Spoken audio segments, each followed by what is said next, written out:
Nageenyi biraadha hordoftoota waabee miidiyaa odeessaa gahee 23 bara 2021 saniingaa namni saniingaa Unaa Abbaasii odeeffannoowwan keenya yeroo irraa yerootti argachuuf yuutuubii keenya sabskiraayib godhuun nu hordofaa saniin jenna. Amma odeeffannoo keenya bal'inaan sanii dhiyeessuutti dabarra. Odeeffannoo keenya oduu gaddaatiin jalqabna. Munshid Muhammad Awwal Salah garganda akiraatti godaane. Inna lillahi wa inna ilayhi raji'un. Munshid Muhammad Awwal Salah yeroo dheeraaf dhibee onneen kan dhukkubsataa ture yoo ta'u halkan edaa garganda akiraatti godaane. Muhammad Awwal Salah dhibee yeroo dheeraaf irra ture kanaaf osoo harka hin kennatiin nashiidawwanii fi manzumaawwan gorsa cimaa qaban qopheessee hawaasa muslimaatiif dhiyeessaa ture. Kana malees da'awaa fi qophiiwwan dhimma islaamaa irratti yeroo hunda addarrummaan hirmaachuun beekama. Sirni awwaalcha Muhammad Awwal Salah har'a waaree booda magaalaa Finfinnee iddoo qabrii kolfeetti kan raawwatame ta'uunis beekamee jira.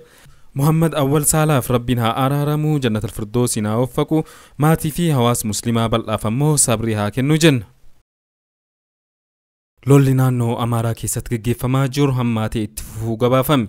Lolu guyyoota sadaan dabran keessa raayyaa ittisa biyyaa, loltoota addaa naannoo Amaaraa, milishaan naannoo Amaaraan deeggaramuu fi humna ittisa Tigraay jidduutti gaggeeffamaa jiruun humni addaa naannoo Tigraay injifannoo gonfatu beeksise.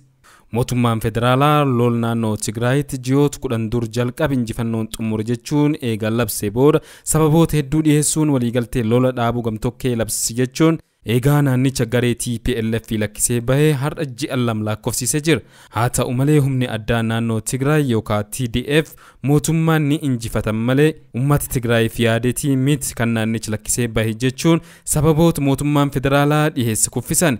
Kanaafis akka ragaatti humnoota mootummaan federaalaa maqaa olaantummaa seeraa kabajsiisuu jedhuun naannichatti bobbaasa irratti tarkaanfii fudhachuun hedduu booji'uu fi ajjeesuu hordofuun mootummaan humna dhabee naannicha lakkisee akka bahe ibsu. Humnoonni naannoo Tigraay eegaa mootummaan federaalaa naannicha lakkisee bahuu labse booda hooggantoota olaanoo raayyaa ittisa biyyaa fi akkasumas meeshaalee waraanaa gurguddaa booji'an dirreetti baasanii agarsiisaa turan. Akkasumas mootummaa federaalaa faalduree kaa'uun haaldureewwan kun yoo hin guutamiin kan tarkaanfii fudhachuutti seenan ta'uu dhaadataa turan.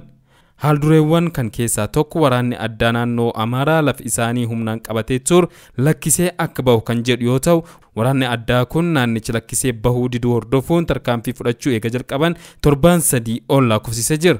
Duula geggeessaa jiran kanaanis iddoowwan duraan humna addaa naannoo Amaaraan irraa fudhataman hunda deebifachuun lolicha naannoo isaanii keessa baasuun daangaa naannoo Amaaraa keessatti magaalota naannichaa hedduu to'annaa jala oolfachuun magaalaa Dabra-Taaboor kan magaalaa naannichaa guddoo Bahar Daariif dhiheenya irratti argamtu qabachuu ibsaa jiru. Haalum kanaan mootummaan naannoo Amaaraa fi raayyaan ittisa biyyaa duula loltoonni addaa naannoo Tigraay magaalaa guddoo Amaaraa qabachuuf gaggeessaa jiran dhaabsisuuf loltoota lakkoofsaan hedduu tahan raayyaa ittisa biyyaarraa loltoota addaa naannichaa fi naannolee biroo akkasumas miseensota milishaa lakkoofsaan hedduu ta'e hiriirsisuu ibsan.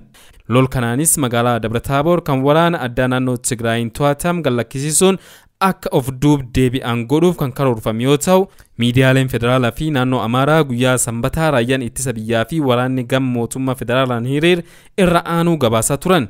Haa ta'u malee komaand poostiin waraana addaa naannoo Tigraay ibsa halkan kaleessaa baaseen gabaasni mootummaan federaalaa bulchiinsi naannoo Amaaraa lol kan ilaalchisee baasan kijiba jechuun dhaareessi. Itti daawunis lolli guyyoota sadaan godham lola humnoonni Abiy Ahmadii fi Aganyaw Shaagar humna addaa naannoo Tigraay dhabam godhuun naannoo Tigraay guutumaa guututti to'annoo isaanii jala galchuun humnoota qaban hunda itti hiriirsan turee jedhu komaand poostiin waraana addaa naannoo Tigraay kun ibsa baaseen. Haalum kanaan mootummaan federaalaa fi bulchiinsi naannoo Amaaraa loltoota komaandoo fi loltoota komaandoo fi poolisii naannoo Oromiyaa 35 ol of jalatti hammate kana ajajaa Iizii Kibbaa Jeneraal Salamoon Iteeffaan durfamu loltoota Rippaabilikaan gaardii lakkoofsaan 4,000 ol tahan hiriirsuu ibsi.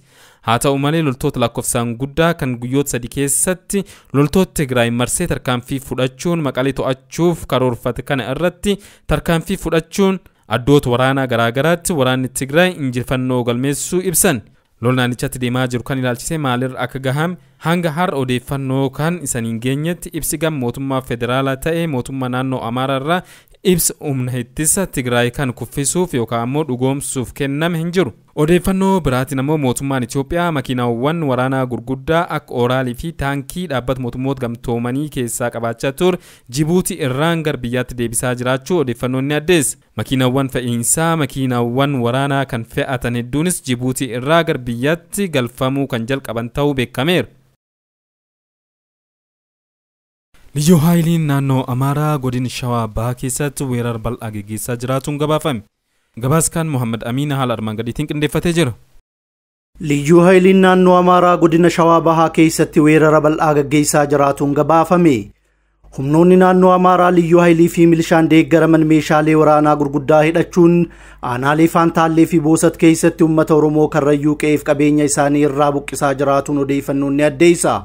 Kaayyoon lafa babal'ifannaa uummata Amaaraa kun mootummaa naannichaatiin kan deeggaramu yoo ta'u, haala kanaan dura irra cimaa taheen humna addaa sirriitti hidhate Oromoo irratti bobbaasuun uummata aanaalee lameen kanaa irra miidhaa lubbuu fi qabeenyaa gaggeessaa jiran. Uummanni aanaalee Faantaallee fi Boosat akkuma kanaan duraa weerartoota naannoo Amaaraa kana gootummaan dura dhaabachuun qe'eef qabeenya isaanii irratti ajjeefamaa jiran. Jiraattonni naannichaa akka jedhanitti mootummaan naannoo Amaaraa haala kanaan dura hin turre Liyyuu Haayilii boombii fi baazuqaa hidhate isaanitti bobbaasuun isaan miidhaa akka jiruu fi lola kana qolachuuf mootummaan naannoo Oromiyaa humna gahaa ta'e akka hin ergineef himan. Guyyoota 5 dabran keessa poolisiin Oromiyaa muraasni garasitti ergaman Liyyuu Haayilii naannoo Amaaraatiin rukutamanii of duuba deebi'uu isaaniitiin uummanni kophaa isaa falmataa jiraatu ibsan.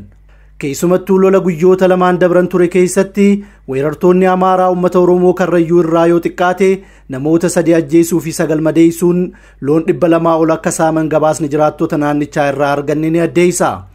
Humni Amaaraa kun meeshaa jumlaan fixu kan akka fanjiitiin horsiisee bulaa haleelaa jiraatuun alattis poolisiin federaalaa humnoota Amaaraa tumsaa jiraatuu gabaafame. Weerarri kun kan mootummaa naannoo Amaaraatiin deeggaramu ta'uu ragaalee agarsiisan jidduu kan biraa lolli marsaa kanaa jalqabamuun duratti uummanni Minjaar daangaa Karrayyuu darbanii haala qindaawaa taheen poolisii Amaaraatiin dabaalamuun tiraakteraan lafa Oromiyaa qotaa akka turan odeeffannoon ni mul'isa. Weerara hamaa lafa Oromoo irratti gaggeeffamaa jiru kana ilaalchisee mootummaan naannoo Oromiyaa hanga ammaatti ibsa tokkollee hin kennine. Qaamni mootummaa federaalaa ammoo gama tokko tumsee uummata Oromoo fixaa jiraachuun jiraattota aanaalee Faantaallee fi Boosat kan dallansiise akka tahee fi uummanni Oromoo hundi gama maraan akka birmatuuf dhaamsa dabarfatanii jiru. Hordoftoota keenya odeeffannoo namaaf qabnu kanumaa hanga qophii keenya biraatti walitti deebinutti nagaa keessa turaasan hin jenna.